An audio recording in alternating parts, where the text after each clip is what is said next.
really try to find something that appeals to middle school students. This year, for example, we did one, it was an election year, so we talked about the electoral process. We also talked about the importance of anti-bullying programs in our school. So we first would read through that article, discuss it as a group, and the students then go into an actual circle to have a strong conversation with thorough dialogue that really takes them in depth into what the content of the article is. Our students are asking those high-level questions they've been taught, and they're working on their speaking and listening skills as they converse with one another. That is a specific strategy. There are many of them out there. Am I excited about the Common Core? Absolutely. I feel as a teacher leader, it is my passion to constantly try and improve my practice, to constantly work to engage our students in those levels of high learning that are going to make them ready for the skills that they need to have to be college and career ready. I want to do everything I can to improve their college and career readiness while they are in my classroom. It is my great privilege to introduce to you my friend and pupil, Roxy.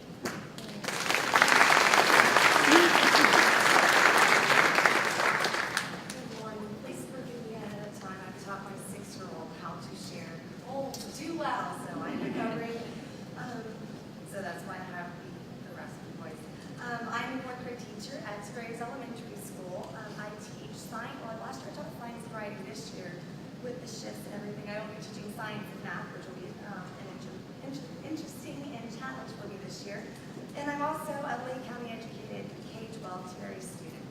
So I'm very proud to represent our county as not only a student but as a teacher. Some of the things that you are already aware of that kindergarten and first grade are already implementation of Common Core. And with elementary, it's a very broad age level, so I'm trying to share elementary from a whole overview instead of just fourth grade.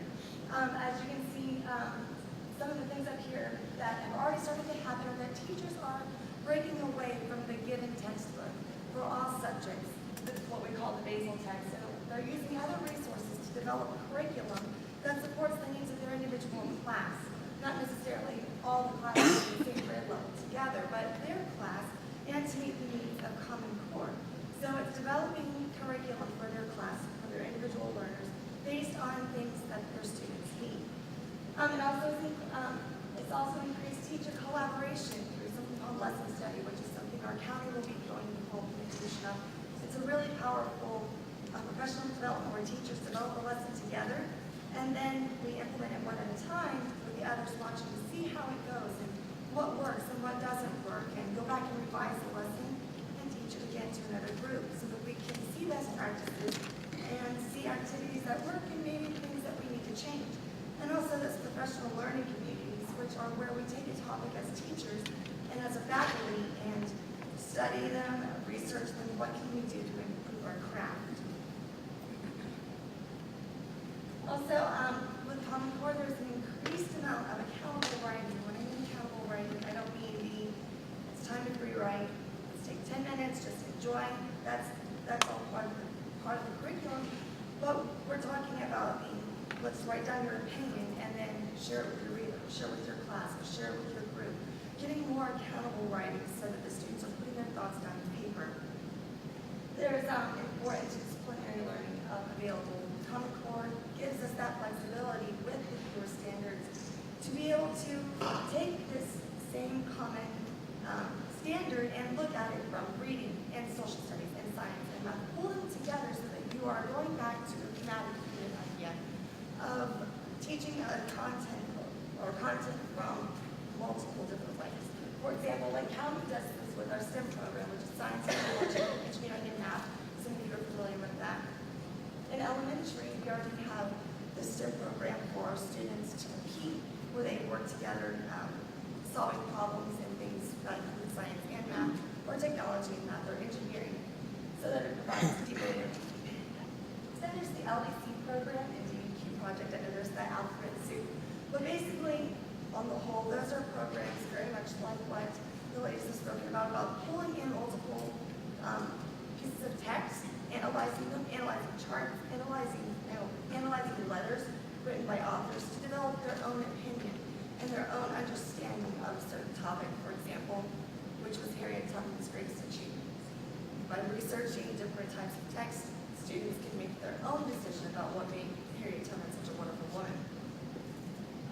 But also the social development of a student in elementary school.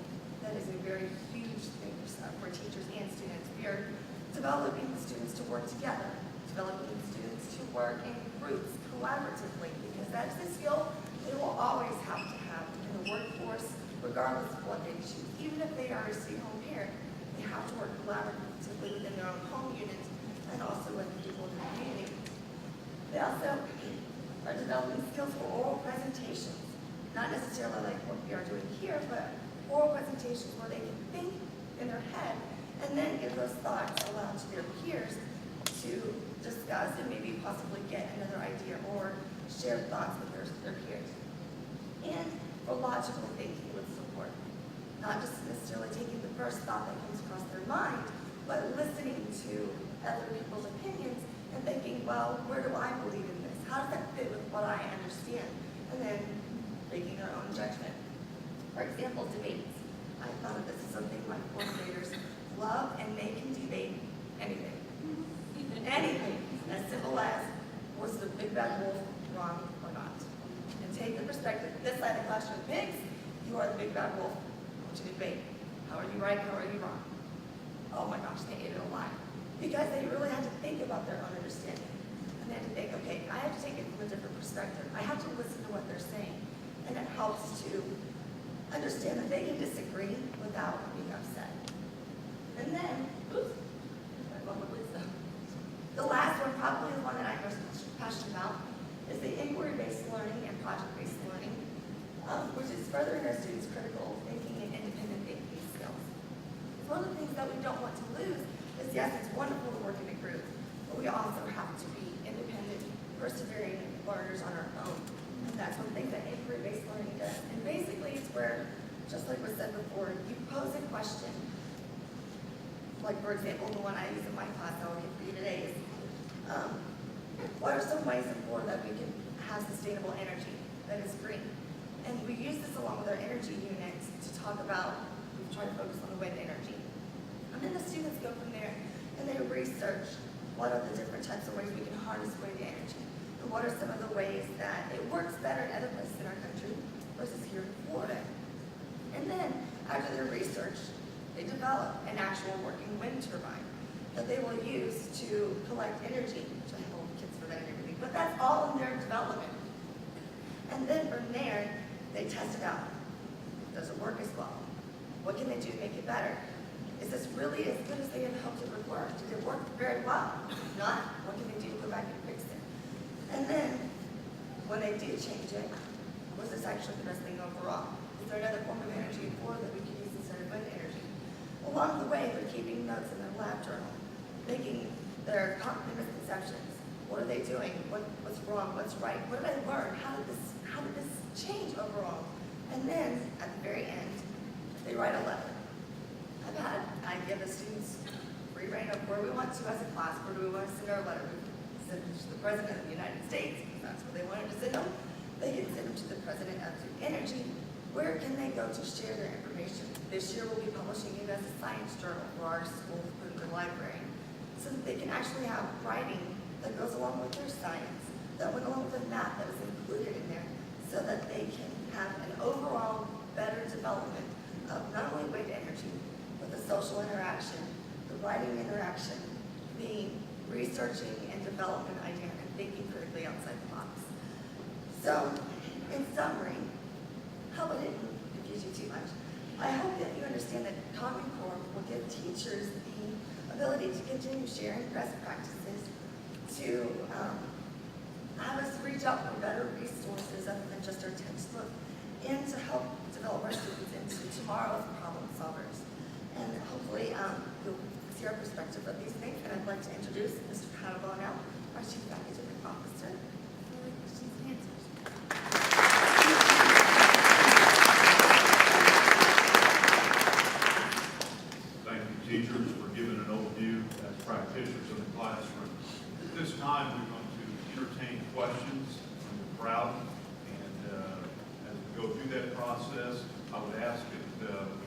this one might. So I would ask everyone to refrain from sidebar discussions as much as possible as questions come forward. And then I will ask various staff to respond. I would ask staff to remember to refrain from educational acronyms as much as possible. Candor and clarity and context are very important as we respond. So at this time, we're more than happy to entertain questions from the crowd. Just raise your hand. I will ask that you stand if you would. Give us your name and then your question, and then I'll try to direct it to the appropriate staff. I might even direct it to someone out in the crowd that is involved in different capacities as well. So at this time, we're open to entertaining questions that you might have.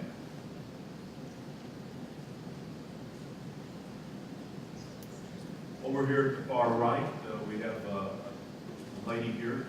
You're welcome to stand and ask your question, please. My name is Michelle Troutman. I'm here as well as a substitute for Lake County.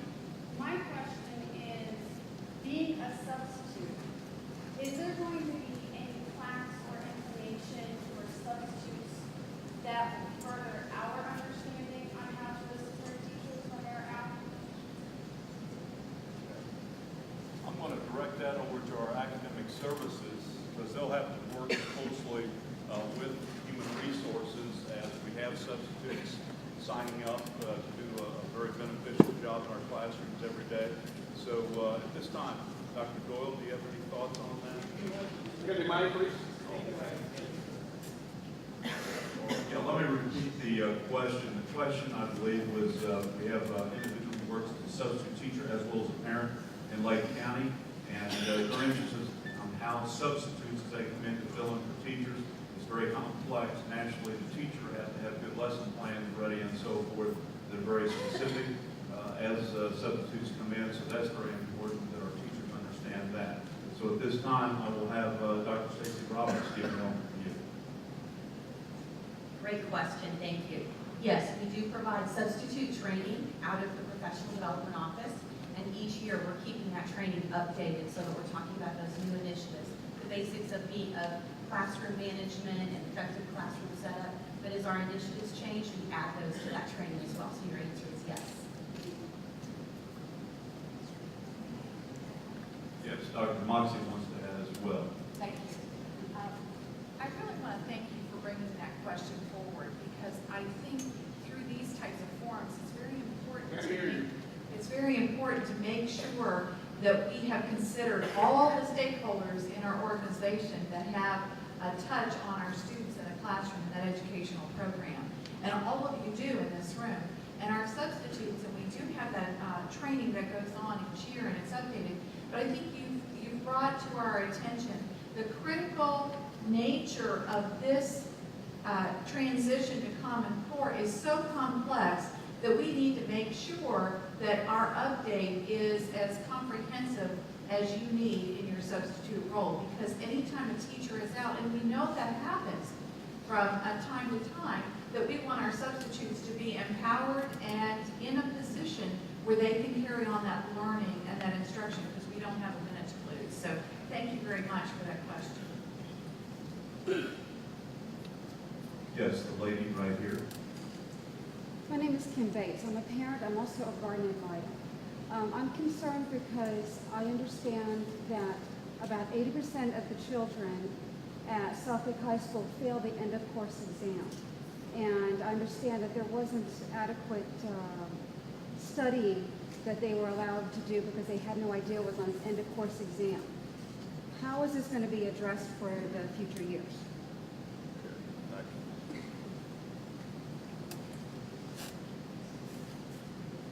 Okay, the question posed was end-of-course exams in which students are administered, and this was South Lake High School. I don't know what specific end-of-course it was. You saw a list of several end-of-course exams that were administered, from Algebra 1 to Biology. I believe it was algebra. Which one was it? I believe it was algebra. Okay. And she said there was a very low pass rate. I would have to get the specific pass rate there. Naturally, again, teachers review the standards and cover the material in preparation for that. During the summer, if students do not pass the end of course, and it depends on whether they're on a 4x4, which is a half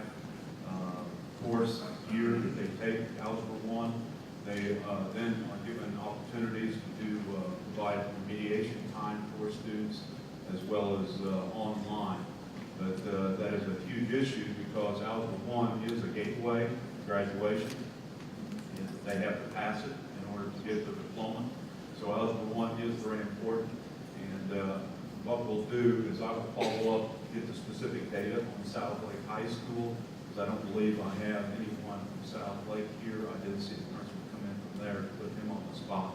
But I will talk to Mr. McHugh about that and get the specifics on that for you. Thank you. And make sure you come up and give me your name before we depart. I will. And I'd like to add something. I think you brought up a very important point about end-of-course exams. Algebra 1 in particular has some very uniquenesses to it that I think we have to put it in context. We have many students taking Algebra 1, as it is the gatekeeper, at many different times during their course of their educational career. We have a lot of students that take Algebra 1 in the middle school. And that the passage rate on end-of-course exams at the middle school, that's at the middle school level. So those students' scores being at the middle school level are factored into that mix. We have many students that haven't taken it at the middle school level, and math may be a very difficult area for them, and particularly algebra. And so the challenges our high schools face is they are dealing with a very large gap of math skills that they need to get students brought up to speed to take that Algebra 1. So it is a massive challenge for our high schools.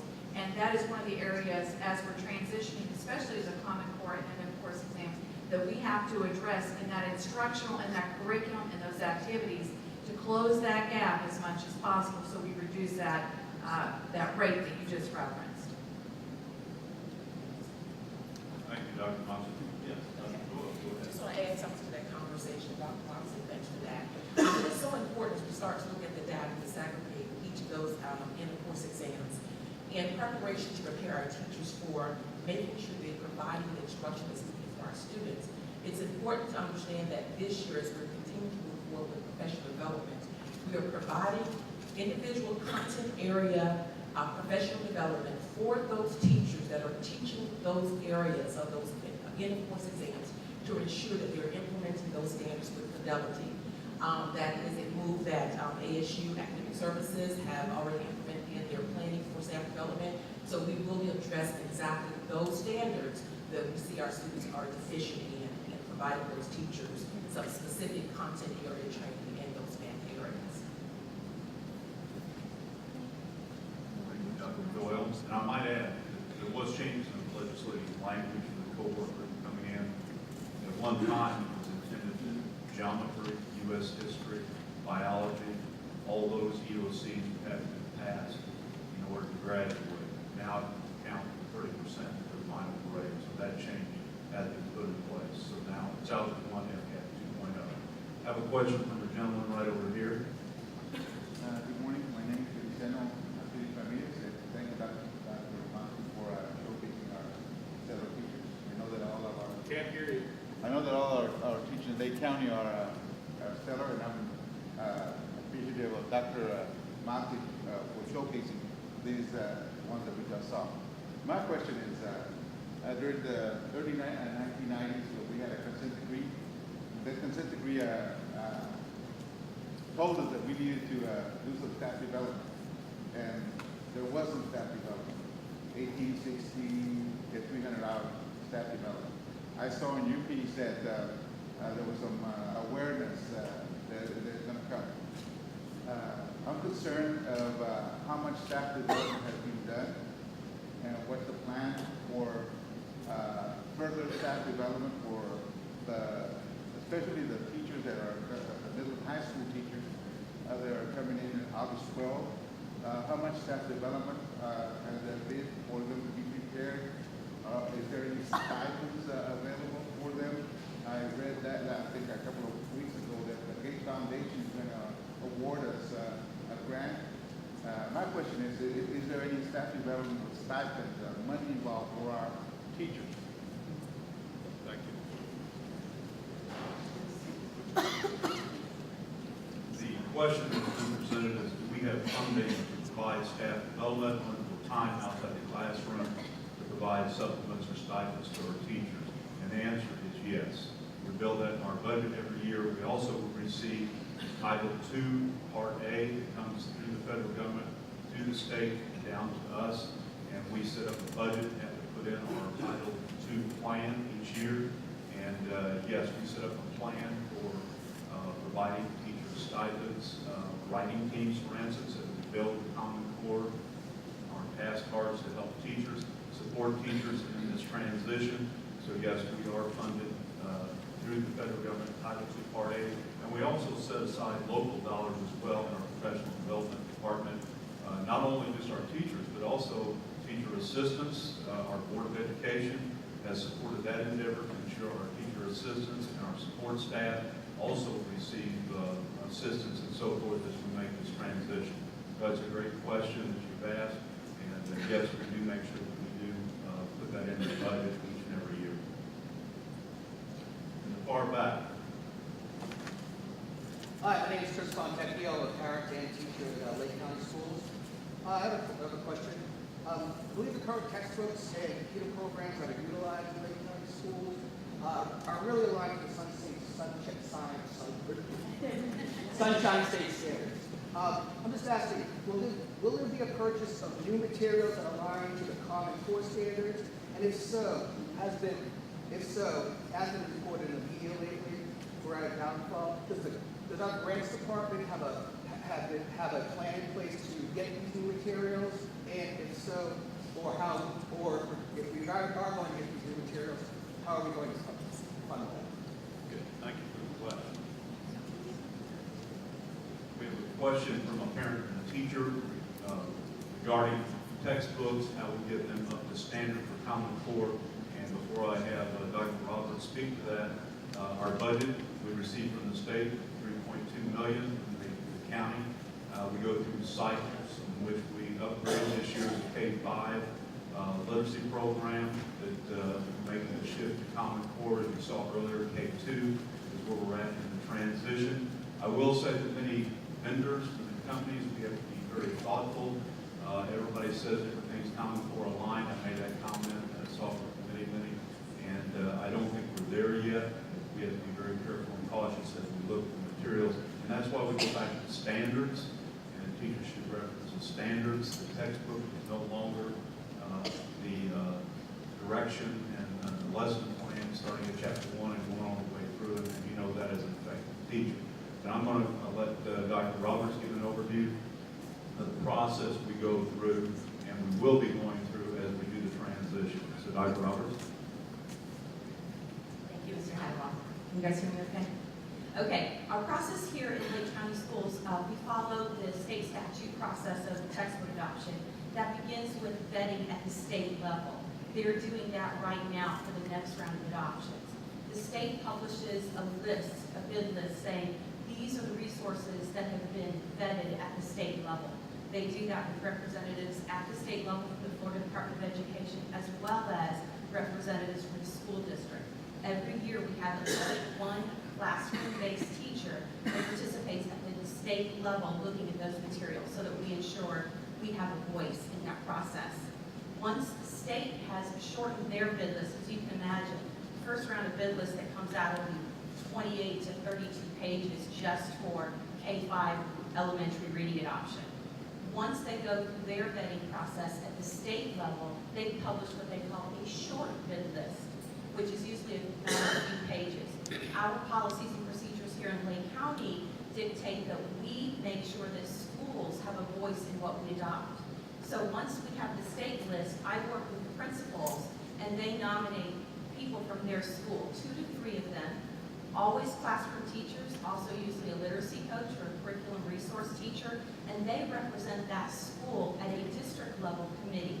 We convene 2 to 3 times. We review what is the process and policy for reviewing instructional materials in Lake County schools in accordance with state statute. This year, we've looked at K-5 reading. So we brought in those Common Core standards, and we included curriculum staff from the district level to help us have that deep understanding of Common Core that we needed to look at those materials. We also brought in the vendors this year and allowed all of our textbook committee folks out in the schools to interact with those materials on a deeper way and ask those vendors some of the same questions that you are asking us today. Show us where there is complex text. Show us how we extend writing. Show us what those non-fictional pieces look like that complement our literature in the schools. Excellent questions, excellent process. We had many principals that were part of that process with us as well. We went through a rigorous look at several materials before we chose our current vendor, McGraw-Hill. So you can see there's a very set process in place for that as well. But I left any important pieces out. I think during the transition, what Thank we've you. done for the Thank teachers, and I know we put hyperlinks and other resources that align. So much information to share. I also wanted to let you know that we work very closely with the vendors to make sure that they're providing professional development. State statute says they have to do that. So on Staff Development Day, which is August the 14th, we have vendors coming in that will be helping us with training for all of our elementary union teachers. That will occur on the 14th, which is our Staff Development Day during pre-plan. We also have been provided electronic access, so all of our elementary teachers have access to all of those materials over the summer while we're waiting for those orders to come in. There was one other one I wanted to see. Transition. The transition. Understand, like Mr. Heidenbach said, there are no textbooks out there that are 100% Common Core aligned. But guess what? We've never had textbooks that were 100% standard aligned. A textbook is a resource. It's not the curriculum. We have all, and I see lots of teachers out there shaking their heads, we have always supplemented our textbooks to make sure that we were meeting the standards set forth by the state. So that's nothing new. The exciting thing now is the deep and wide array of electronic and digital resources that we have access to. Dr. Wheeler and I and Kathy Howley are always looking for the next deep, rich electronic content